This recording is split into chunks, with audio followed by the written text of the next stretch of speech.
저희 교회를 소개하려고 하니까 좀 부끄럽기도 하고요. 아직까지 저희 교회도 이제 4년 좀 지나서 2008년 3월 30일에 창립 예배 드렸으니까 아마 올해 들어오면 이제 만 4년 됐습니다. 그래서 소개하기에 좀 부끄럽기도 하고 또 저도 이제 담임 목회 경력이 그렇게 많지 않으니까 그냥 저희들 실패한 경험들도 좀 말씀드리고 또 그냥 4년 동안 어떻게 왔는지 간단하게 좀 소개해 드리면 좋을 것 같습니다. 저는 예장 통합 측 목사이고요. 저희 교회는 원래 이렇게 시작을 어떻게 시작하게 됐냐면 교인들이 어떤 교회에서 저도 같이 그 교회 부목으로 있었는데 상처받아서 한 100명 정도 나왔어요. 300명 모인 교회에서 그렇게 나와서 그들이 이렇게 방황하면서 이렇게 찾게 됐어요. 한 교회에 한 10년, 20년 생활하다가 나오면 다른 교회 가서 정착하기 참 쉽지 않더라고요. 그분들 중에서 나와서 많은 분들이 흩어지고 한 15가정 정도가 흩어지지 않고 나름대로 같이 모여서 좀 교회를 시작했으면 좋겠다라는 제안이 돼서 저도 그곳에 이제 같이 합류하게 됐어요. 저는 개인적으로 이렇게 개척이라는 것에 전혀 생각 없이 시작했는데 제가 결혼할 때 결혼 조건이 뭐냐면 개척 안 하는 조건으로 결혼했어요. 아내가 개척하는 사람 고생을 너무 많이 봐서 절대 개척 안 해요. 특히 제 아내는 또 출신이 성공회 출신이라 개신교의 개척교회를 너무 전공하고 어떻게 저런 비인간적 교회를 하냐 그랬는데 어쨌든 제 아내 입으로 새로 한번 시작해보자 라는 제안이 돼서 저희 교회는 시작하게 됐습니다. 처음은 저희 교회는 집에서부터 예배 드리기 시작했거든요. 2007년 12월 7일 날 집에서 시작했는데 막상 교회를 개척하면서 고민됐어요. 어떤 교회를 할까? 늘 제가 이렇게 교육전도사 생활, 부목사 생활 오래 하면서 항상 문제됐던 것이 이런 목회는 안 해야 된다. 저런 담임 목사는 내가 본받지 말아야지. 늘 그런 생각을 했거든요. 항상 생각했던 것이 이것은 안 돼. 저것은 문제 있어. 문제 제기를 많이 했는데 막상 제가 시작하려고 보니까 어떤 교회를 할 거냐 이게 저에게 물으면 이것은 안 되고 이것은 문제라고 비판했지만 너는 어떻게 할래? 오늘 우리 황정도 교수님께서 말씀하신 저에 대한 성찰 그때 시작이 되더라고요. 그러면서 고민하게 됐어요. 어떤 교회를 시작할까? 또 어떤 교회가 될까? 수많은 교회 중에 또 하나 십자가 접을까? 이런 고민 앞에서 실험하게 됐습니다. 그래서 시간은 없고 교회는 시작해야 되고 급하게 저는 물음을 갖고 이제 책을 찾고 고민하다가 저에게 다가왔던 것이 로버트 벨커스와 하워드 슈나이더 책이 저에게 다가왔어요. 그 책이 바로 평신도 신학이라는 책이었어요. 그리고 한국에 번역된 송민규 목사님이 쓴 홍성사에 나온 평신도 신학이라는 책이 저에게 다가왔어요. 그러면서 우리 교회는 평신도 신학을 기본으로 한 교회가 되었으면 좋겠다. 그래서 그 책을 공부하면서 제가 어떤 교회로 갈지를 좀 찾게 됐습니다. 그러면서 제가 고민했던 교회 모습을 한번 만들어보자. 그러면서 교회교육 실천연대회를 통한 모범 정관도 찾게 됐고요. 그리고 언덕교회나 먼저 걸어갔던 교회들 모습을 좀 찾게 돼서 저희 교인들하고 교회를 세우기 이전에 우리 교회가 어떤 교회로 갈지를 공부하는 시간을 갖자. 그때까지 교회 이름도 안 정했어요. 그래서 저희 교회가 2007년 12월 7일부터 예배를 드리기 시작해서 2008년 3월 30일까지 약 13주 동안 성경 공부와 또한 우리 교회의 철학을 공부하는 과정으로 같이 모임을 시작했습니다. 그래서 교재를 정해야 될 것 같아서 송인규 목사님 쓴 홍성사의 평신도 신학이라는 책을 13주 주제별로 나눠서 공부하기로 시작했어요. 주일날 설교하고 주중에 그것을 성경 공부 교재를 제가 만들고 그리고 교인들에게 책을 읽게 하고 그러면서 어떤 교회를 갈지를 고민하면서 만들어갔습니다. 13주 동안 좀 치열하게 같이 교인들하고 토론하고 만들면서 공부한 결과 우리 교회 모습을 대강 그리긴 했어요. 근데 문제는 이 선언적인 느낌으로 이런 교회로 가자라고 선언은 했지만 실제적으로 그럼 어떻게 이룰 건가라는 문제가 있어요. 그런 고민을 하는 과정에서 만들어진 것이 모범 정관이에요. 우리가 이렇게 생각했던 철학만 있는 게 아니라 그것을 구체화할 수 있는 정관이 있으면 좋겠어요. 그래서 정관 작업을 같이 병행하면서 13주 성경 공부 과정을 끝내고 교인들과 난상 토론회를 통해서 정관을 만들었습니다. 그래서 저희 교회는 우리 모든 공부가 끝나면서 전반에 이러한 철학을 어떻게 구현할 건가 전반 작업을 하게 됐고, 전반 만들고, 그 전반에 따라서 그 다음 주일날 목회자 청빙 절차를 밟았어요. 저도 처음에 같이 창립했지만 교회는 예수 그리스도가 주라고 말하는 것 같이 그냥 넘어가는 게 아니라 교인들의 목회자를 청빙하자. 그래서 청빙 절차를 밟고 공청회하고 우리 또 투표해서 목회자 청빙 절차 마무리하고 그 다음 주일에 저희 창립에 드렸습니다. 저희 교회 특징을 몇 가지 좀 말씀을 드리면, 우리 교회 이름이 지금 독특해요. 넘어서 교회. 대체 뭘 넘어서냐고 맨날 묻으세요. 주위에 있는 목사님들이 좀 놀리세요. 넘어선 게 아니라 분명히 자빠진 교회일 거야. 자빠질 거야. 막 이렇게 놀리기도 하시는데, 넘어서란 이름을 정했던 이유 중에 하나가, 저희 교회 이렇게 한마디로 저희 교회를 표현하면 차별을 넘어서 차이를 인정하는 교회였으면 좋겠다. 그래서 넘어서 교회를 정했습니다. 왜냐하면 교회 안에 차별이 참 많거든요. 그런 차별을 좀 넘어설 수 있는 교회였으면 좋겠다. 차별을 넘어서기 위해서 좀 차이를 인정하는 교회였으면 좋겠다. 그런 의미로 넘어서라는 교회 이름을 정했습니다. 이 이름대로 저희 교회는 조금 차별을 좀 넘어서려고 해요. 그 중에 하나가 저희들은 여성과 남성의 차별을 좀 넘어서자. 그래서 저희 교회는 목회와 운영을 분리해서 지금 하고 있습니다. 저희 교회 모든 행정적인 것은 운영위원회가 운영을 하고 있습니다. 그래서 목사도 역시 운영위원회 멤버가 아닙니다. 그래서 저희 교회는 평신도 리더십을 갖고 그 모든 운영을 운영위원회에서, 저희 교회 현재 운영위원 6명입니다. 그래서 임기는 2년제로 해서 반반씩 나누어서 선출을 하는 걸로 했습니다. 그런데 여기에 운영위원 6명 중에 여성 할당제를 시작했어요. 그래서 2명 이상은 여성이 필히 들어가는 걸로 해서 여성 할당제에서 작년에는 반 3명이고 올해는 2명이 여성으로 되어 있습니다. 그래서 저희들은 조금 한국 교회에서 대부분 다 여성들에 대한 차별들이 많은데 그 부분을 좀 더 넘어서자. 그래서 여성 할당제를 통해서 여성들의 의사를 존중하는 의미로 시작했고요. 두 번째는 나이의 차별을 좀 넘어서자. 그래서 저희들은 아이들도 저희 교회 운영의 주체로 좀 받아들이려고 하고 있습니다. 저희 교회 예배는 온가족 예배입니다. 어린아이부터 성인까지 함께 예배드려요.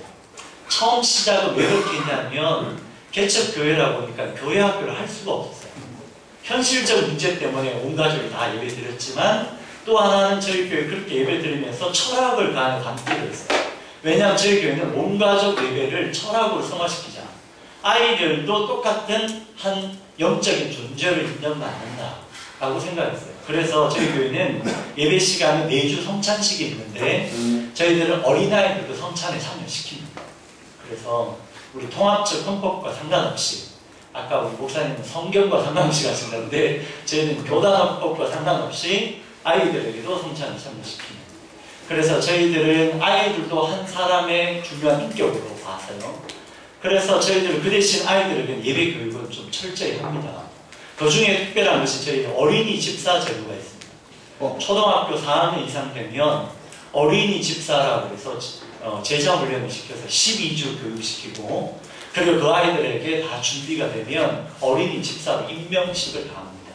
그러면 어린이 집사로 임명받은 아이들은 주일 나대배 때 대표 기도까지 시킵니다. 그래서 저희들은 어린이 집사 이상 된, 그리고 청소년들이면 세례 교육 받으면 저희 교회 모든 중요한 역할들을 감당합니다. 그리고 또 하나는 저희 교회는 걸을 수 있으면 모든 교인이 사역하는 교회. 교회라는 것은 한두 사람이 맡아 사는 교회가 아니라 모든 교회가 다 함께 나누어서 함께 하면 좋겠다. 그래서 3살 이상 되면 저희 교회에서는 예배위원 중에 봉헌위원부터 시킵니다. 그리고 7살 이상 되면 아이들에게 안내도 시키고요, 주보 접는 것도 시키고 청소도 시킵니다. 그렇게 해서 저희들은 아이들도 저희 교회의 주체가 될 수 있도록, 특별히 저희 교회 중요한 의사결정은 공동회의에서 하는데 저희는 그것을 교인총회라고 합니다. 2달에 한 번씩 교인총회를 하는데 아이들도 교인총회의 회원이 됩니다. 단 의결권은 갖지 않습니다. 단 발언권은 갖습니다. 그래서 매 2달마다 한 번씩 교인총회 때마다 아이들이 발언을 많이 해요. 요구사항이 많아요. 김밥 먹기 싫다고 요구하는 아이들도 있고요. 지금 김밥 대신 삼각김밥을 바꿔달라고 하고 요구들 많이 해요. 그 아이들을 같이 많이 의논하기도 하고, 그래서 아이들도 저희 교회 주체가 될 수 있도록 하고, 특히 사역도 시키고, 저희 교회 장례 예배 때는 아이들을 꼭 참석시킵니다. 그래서 저희들 장례 우리 교인 중에 한 분 돌아가시면 입관 예배, 발인 예배 아이들 순서도 맡기고요. 그래서 다 참여시켜서 아이들도 이 공동체 일원임을 꼭 강조해요. 근데 놀라운 것은 저희들이 3년 지나고 나서 우리 어린아이들에게, 저희 아이들에게 지금 저희들 아이들이 유아, 유치부, 그리고 초등학생들, 중고등학생들 다 합치면 약 한 25명 정도 되거든요. 그 아이들에게 설문조사했어요. 너희들 생각한 넘어서 교회는 무엇이냐? 넘어서 교회란 이렇게 해서 쓰도록 했어요. 근데 놀라운 것은 그 아이들에게 이제 답변이 뭐라고 나왔냐면 넘어서 교회 하면 떠오르는 것들 몇 가지 있어요. 하나는 넘어서 교회 하면 가족이다. 또 넘어서 교회 하면 주유소 같다. 넘어서 교회 하면 신앙의 원천이다. 이런 단어를 많이 써요. 그래서 참 아이들의 신앙 교육을 저희들 여기 우리 서른주 목사님 계시지만 통합 교육을 저희가 하고 있습니다. 그래서 아이들의 가장 좋은 신앙 교육은 어른들과 함께하면서 신앙의 교육의 본이 되는 것, 본을 보고 자라도록 해주는 교육, 그런 입장에 저희들 온가족 예배를 드리고 있습니다. 그러면 아이들의 신앙 교육의 세대별 교육은 어떻게 하냐? 저희들 예배 끝나고 점심 먹고 나면 세대별 교육을 합니다. 그래서 세대별 교육이란 유아 유치부 따로, 그리고 초등학생 따로, 중고등부 따로, 그리고 지난주부터 저희 청년 부분을 시작했어요. 그렇게 해서 그 부분들은 최소 1시간 정도는 모여서 다양한 활동을 하도록 하고 있습니다. 그렇게 해서 저희들은 좀 아이들도 저희 교회 주체가 되도록 좀 많이 훈련을 하고 있고, 걔네들의 변화를 좀 보고 있습니다. 두 번째 저희들을 좀 말씀드리면, 저희 교회는 차별을 넘는다라는 부분에서 교회 운영을 운영위원회를 하고 있어요. 그래서 운영위원들이 교회 모든 행정부와 이 부분을 합니다. 근데 실제적으로 처음 저희 교회가 일단 기존 교회에서 이렇게 왔기 때문에 이 부분에서 교인들이 주체적으로 하는 것은 굉장히 힘들어요. 저희 교회는 예배도 주일 예배 한 번밖에 없고, 그리고 다른 여러 가지 주중 모임 하나도 없거든요. 왜냐하면 저희 교회 특징이 우리 학교 강당을 빌려서 예배 드리고 있어요. 저희들 지금 4년째 학교 강당 예배 빌려서 예배 드리고 있는데요. 저희 교회는 철학에서 주일 전용 공간을 갖지 않는 교회가 되겠다.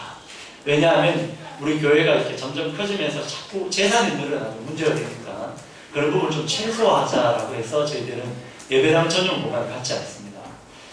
이렇게 저도 이렇게 개척해 보면 대부분 다 개척의 패러다임은 상가 빌리고, 그리고 그 상가를 인테리어하고, 그리고 교인들을 불러오는 그런 시스템에서 지금 좀 넘었어요. 그러다 보니까 상가 빌리고 하다 보면 최소한 교회가 세워지기까지 많은 재정적 부담이 있습니다. 그런 부분들 좀 더 최소화하자. 저희는 건물 없는 교회로 가면 그것은 좀 많아질 수 있을 것 같다. 그래서 저희들 16가정을 시작하니까 자립이 됐어요. 건물에 들어간 비용이 없으니까. 그래서 저희는 어떤 공간을 찾을까 하다가 생각이 든 학교였어요. 학교 공간을 빌리는데 참 아주 저렴해요. 저희가 지금 초등학교 강당 빌려서 쓰는데, 강당이 한 150명 정도 들어간 강당 빌리고요. 그 뒤에 체육시설이라고 체육관 같이 조그마한 교실 3개를 저희들 빌려 쓰고 있어요. 그래서 한 주에 빌리는 비용이 6만 원입니다. 난방비, 그리고 빔 프로젝트, 의자, 피아노 다 있습니다. 그렇게 해서 6만 원 정도 됩니다. 한 주에. 그럼 한 달에 24만 원에 그 넓은 공간을 다 써요. 학교를 빌려 쓰면 장점이 저희들은 굉장히 많습니다. 그래서 학교와 윈윈할 수 있어요. 저희들은 2년 동안 고등학교를 빌려 쓰면서 고등학교에 필요한 부분들을 서로 돕는 역할을 했어요. 교장선생님 카톨릭 신자이셨는데 저희 뜻을 전하시고 흔쾌히 학교 공간을 내주셨어요. 그래서 주의를 쓰면서 그 학교에 어려운 아이들 1명 풀 장학금 주고, 그리고 급식 못 받는 아이들 10명 저희 지원했어요. 근데 뭐 교회가 능력해서라도 학교를 좀 돕는 일들, 그리고 제가 가서 학교를 좀 상담 과정을 좀 도왔거든요. 지금은 초등학교인데, 초등학교는 뭐 급식이 우산급식 다 바뀌어서 저희 있고, 학교가 좀 윈윈할 수 있는 작업을 하고 있습니다. 그리고 또 학교에 제가 지금 현재 다른 학교 운영위원장이거든요. 학교도 역시 이렇게 공간을 빌려주면 학교로부터 공간 비용을 받으면 그것으로 학교의 운영 작업을 활용할 수 있는 부분들이 있기 때문에 어쨌든 학교랑 서로 윈윈할 수 있어서 저희가 학교 공간을 빌려 쓰고 있어요. 저희 교회가 주일에 쓰고 있는 그 공간에 화장실이 1억짜리 화장실 쓰고 있습니다. 다 들어가면 오감이 나와요. 향수가 싹 나고 화장실 너무 좋아요. 요즘 학교 시설도 정말 좋습니다. 그런 1억짜리 화장실을 가지고 있는 교회에 있으면 손들 없어요. 저희 교회는 공간이 넓습니다. 저희들 주차 공간 최소한 한 60대 늘 수 있어요. 개척교회 60대 주차장 완비한 교회 저희 교회가 주차장에 있으니까 아이들 운동장 마음껏 쓸 수 있어요. 저희들은 아이들 예배 끝나면 다 몰려가서 운동장에 공차고 놀아요. 저희 마음껏 그 공간 다 써요. 이렇게 여유 있는 공간을 써요. 그러니까 참 감사하죠. 그런데 학교 공간을 빌려 쓰는 것이 참 좋은 장점이 있는데도 불구하고 단점이 있어요. 왜냐하면 빌리기가 쉽지 않아요. 저희들은 공립학교를 빌려 쓰고 있거든요. 공립학교의 단점은 교장이 바뀐다. 2년 지나면 교장이 바뀌어요. 그리고 그 공간을 빌려 쓰기가 너무 힘들어요. 저희 교회도 올 2월 말 되면 그 학교 공간에서 나와요. 교장이 바뀌었어요. 더 이상 연장이 안 된다. 학교는 무조건 1년 연장인데 그런 공간에 불안전성이 있습니다. 불안전성이 있습니다. 그 부분을 어떻게 극복할 건가 저희 과제이기도 하거든요. 어쨌든 그 부분도 차세히 좀 말씀드리면 될 것 같고요. 그럼 왜 예배당 전용 공간을 안 갖고 이 공간을 빌려 쓰느냐? 중에 하나의 저희들 굉장히 중요한 교회 철학은 교회는 건물이 아니라는 것입니다. 이것들을 실현하기 위해서 저희들 예배당 전용 공간을 빌려 쓰고 공간을 갖지 않고 공간을 빌려 쓰고 있는데 저희 교회가 3년을 지나고 나서 저희 교인들은 기존 교회에서 잘하셨어요. 그래서 교회 하면 건물이 떠오르시는 저도 저희 어릴 때 교회를 보면 교회 하면 건물이 떠올라요. 근데 저희 교회는 건물이 없어요. 그러니까 3년 지나고 나서 저희 교회 설문지 조사했어요. 넘어서 교회 하면 떠오르는 것이 무엇입니까? 써라고 했어요. 놀랍게도 건물을 떠올리는 사람 아무도 없어요. 왜? 건물이 없기 때문에. 그분들에게 떠오르는 것이 넘어서 교회 하면 떠오르는 것은 사람입니다. 누구 사람. 누구 함께 교제. 이것이 떠오르는 거예요. 오늘은 신학적으로 교회는 분명히 건물이 아니라고 수많은 신학자들이 정의하고 목사들이 가르칩니다. 그런데 어떤 순간에 우리에게도 함몰되어버린 것이 건물 안에 갇혀버린 교회가 됩니다. 저희는 이것도 과도기일 것 같습니다. 그럴 때 건물이 있는 교회가 다 잘못됐다. 그렇게 말하고 싶진 않아요. 그분들이 잘 활용하면 좋을 것 같습니다. 그럼에도 불구하고 저희들이 한번 해보니까 교인들에게 그 교회라는 개념들을 건물에 갖춰놓는 부분들을 넘어설 수 있어서 저희 교회는 건물을 갖지 않고 가려고 합니다. 그런데 너무 힘들어요. 왜냐하면 학교 공간을 빌려 쓰기 때문에 해야 될 일이 많아요. 저희 교인들이 바쁩니다. 주일날 되면 10시까지 오셔야 돼요. 왜? 청소해야 되거든요. 학교 청소 다 하고 예배 드릴 수 있는 세팅을 다시 만들어야 돼요.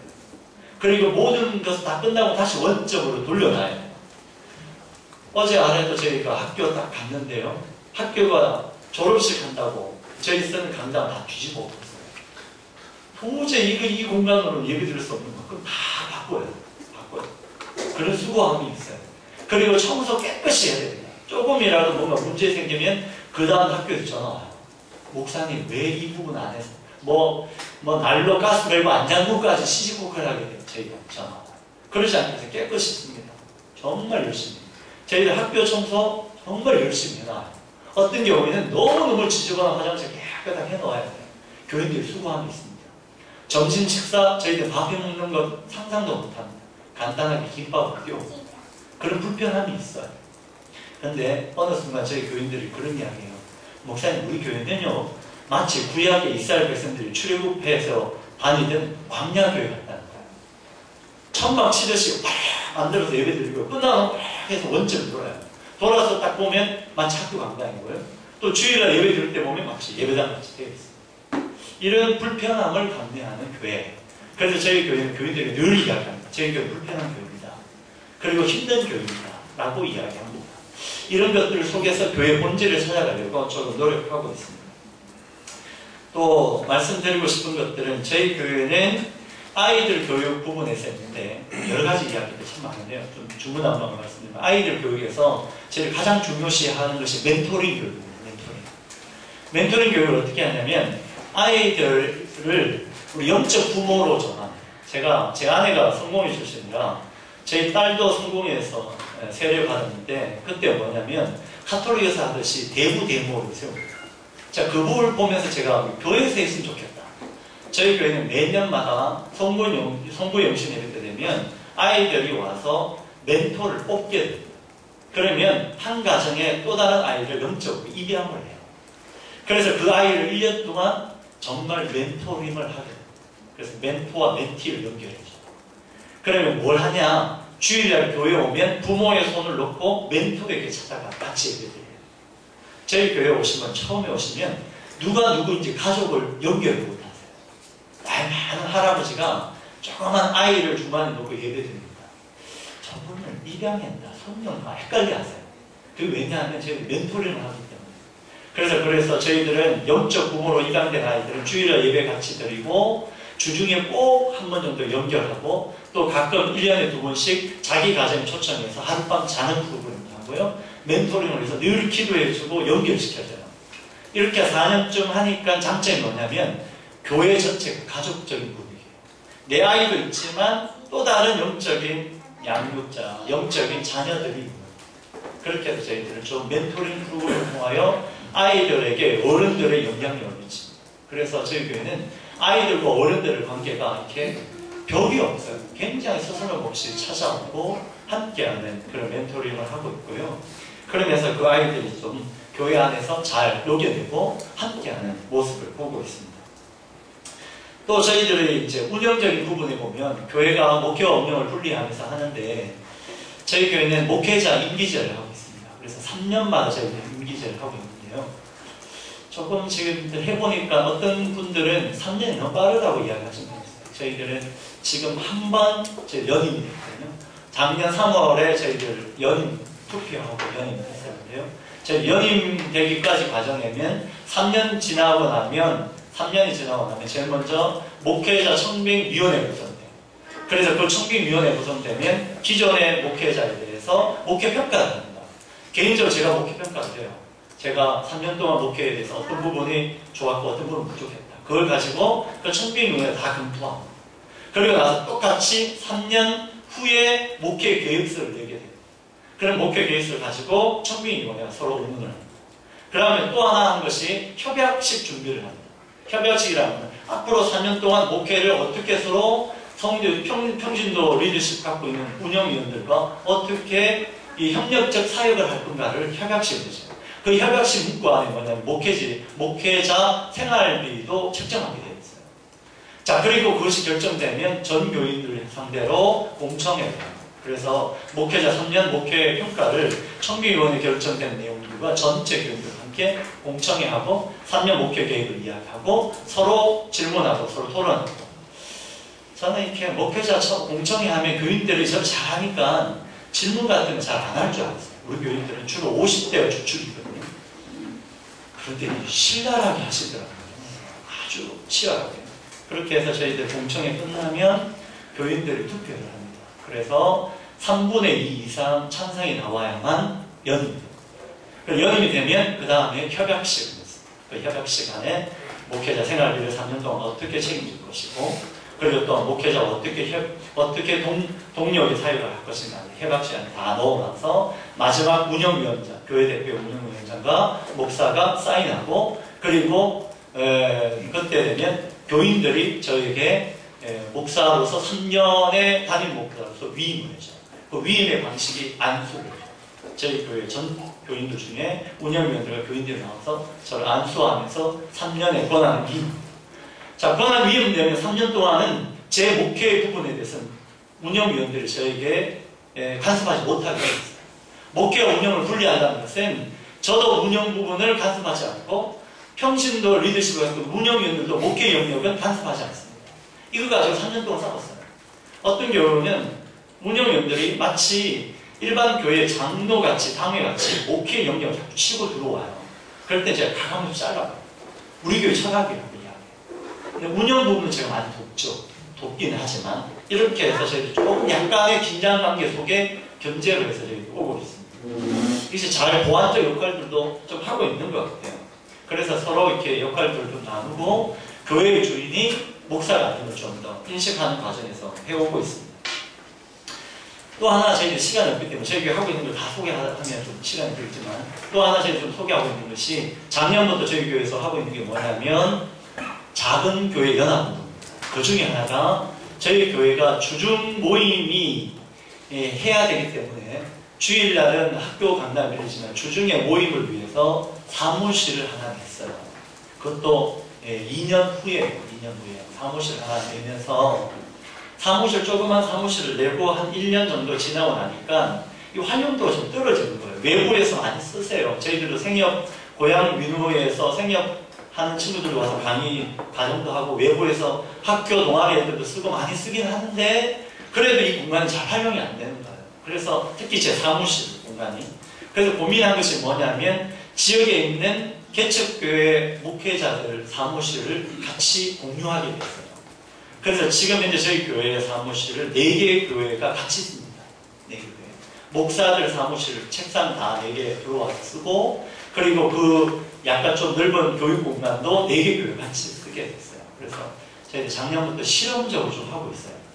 지금까지는 개척교회 목사들이 대부분 다 사무실을 있는데 너무 힘들어요.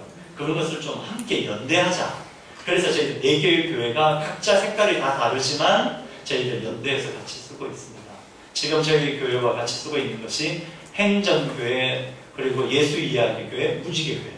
이 3개 교회의 특징은 역시 저희 교회와 같이 주일 예배 공간은 다른 공간을 쓰고 있어요. 하나는 학원, 하나는 청소년 문화회관, 하나는 저희 교회 홈트에서 예배드리고 있어요. 그러니까 각자 다른 공간을 쓰고 그리고 같이 연대해서 사무실을 같이 쓰고 그리고 또 하나는 이 4개 교회가 모여서 뭘 생각했냐면 교육 문제는 같이 풀자. 그래서 저희들 토요학교를 같이 하고 있어요. 그래서 지금 지난주까지 실험적으로 4주 토요학교를 같이 했어요. 4개 교회, 교회학교 아이들을 토요일에 같이 불러서 4개 교회 목사들이 프로그램을 만들고 각자 영역을 나눠서 프로그램을 진행해 보는 거예요. 이것이 잘 되면 앞으로 올해는 좀 더 이것을 또 체계화해서 더 활성화해 보려고 해요. 그리고 연합운동 중에 하나가 부활주일과 성탄절은 연합예배드립니다. 그래서 부활절에 연합예배 때는 세례식도 같이 한다. 그렇게 해서 단 이 4개 교회는 교단이 다 다르거든요. 하나는 백성, 하나는 합신, 하나는 대신. 저희 교회 통합체. 저희들 다 각기 다른 교단들이 모여서 연합체를 만드는 거예요. 저희는 요것이 지금 우리 일산에 4개 교회가 하고요. 또 이제 지금 강남에서 3개 교회가 하고 있습니다. 강남에 동네 작은 역삼 청년 뿌리기 교회 이렇게 3개 교회가 하고 있는데요. 이런 것들을 지금 지역별로 좀 더 활성화해 보려고 하고 있어요. 그래서 이렇게 되면 저희는 일산과 강남을 연결해서 뭘 하고 싶어 하냐면 아카데미를 같이 하고 싶은 거예요. 교회 안에 있는 양육 프로그램을 같이 공동 과정으로 열어서 교인들의 학점 이수제 같이 여는 거예요. 일산에도 프로그램 만들고 강남에도 만들어서 서로 교류하는 거예요.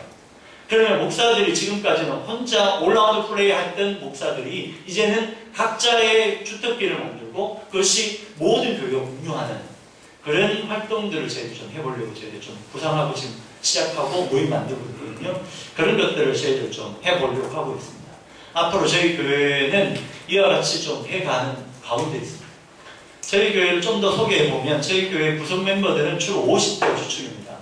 그렇기 때문에 조금 저보다 좀 나이가 많으세요. 제가 40대 중반이거든요. 올해 제가 45인데 저보다 다 나이가 많으세요. 그런데도 불구하고 이 교회가 저희 교회 좀 독특하잖아요. 좀 실험적인 교회고 또 저희 교회는 교회계 실천연대나 이런 좀 교회계 운동에 저희들 하고 있거든요. 그런 운동에 교인들이 이렇게 함께 하는데 참 어떤 면에 보면 교인들이 제가 생각하는 만큼 다 못 따라오세요. 그래서 좀 불편하게 하신 분도 있어요. 작년에 제가 좀 많이 외부 활동이 많으니까 교인들이 문제 제기를 하잖아요. 목사님 외부 활동이 너무 많다. 그런데 저희 교회 협약 시간에 3년 동안 협약 시간에 뭘 협약을 제가 넣어놓냐면 저의 외부 활동을 교회가 적극적으로 지원한다라고 넣어놨어요. 이걸 가지고 저는 근거가 있잖아요. 제가 활동하는 근거가. 저는 목회 영역을 우리 교회 안에 목회 영역만 제한하지 않아요. 제가 하고 있는 지역 활동을 많이 하고 있거든요. 여성민호회를 지원하고 있고 학교 운영위원장도 하고 있고 또 지역 우리 동주민자치위원회도 하고 있고 교회계 실천운동에도 제가 활동하고 있고 교회 문제 상담도 하고 있고 교회 1.0 목회자 운동도 하고 활동이 많은데 이 부분에서 교인들을 문제 제기했다면서 협약 시간에 딱 집어넣으니까 더 이상 문제 제기할 수 없게 돼 있어요. 그래서 운영위원장이 그 부분에서 답변을 하셨어요. 우리 교회 철학입니다. 더 이상 문제제기 못하도록 못 받고 있는데요. 저희 교회인들도 역시 그 부분은 좀 힘들어하세요. 그러면서 또 하나는 제가 목양 부분에서는 좀 열심히 하려고 합니다. 활동도 많이 하지만 그 중에 하나가 찾아가는 신방을 하고 있어요. 저희 직장 신방을 하고 있거든요. 그래서 각자의 직장들 제가 찾아가서 신방도 하고 또 하나는 올해 뭘 하냐면 찾아오는 신방을 하고 있어요. 이렇게 찾아가서 신방해 보니까 교인들의 말 못한 이야기들이 좀 있다. 왜냐하면 신방 배우들이 있으니까. 또 저 혼자 가기가 좀 쑥스럽고 그래서 어떻게 했냐면 토요일 날 저녁에 교인 한 가정을 저희 집에 초대해서 저녁 같이 먹고 3시간 동안 수다 떨고 가게 해요. 그러면서 그분들에게 많은 이야기들을 하고 있어요. 제가 전공이 또 상담이니까 그분들 내면들을 많이 좀 터치해 보려고 합니다. 목양적 부분도 굉장히 신경 쓰고 있습니다. 그래서 아픈 사람이 있으면 신방하고 이런 부분들 노력하고 있습니다. 아마 제가 제한된 시간이 다 끝난 것 같은데요. 뭐 더 이상 더 하는 이야기 많이 필요할 것 같은데 이 정도로 저희 중요한 부분들 말씀드리고 혹시 질문 있으면 질문해 주시면 답변드리겠습니다.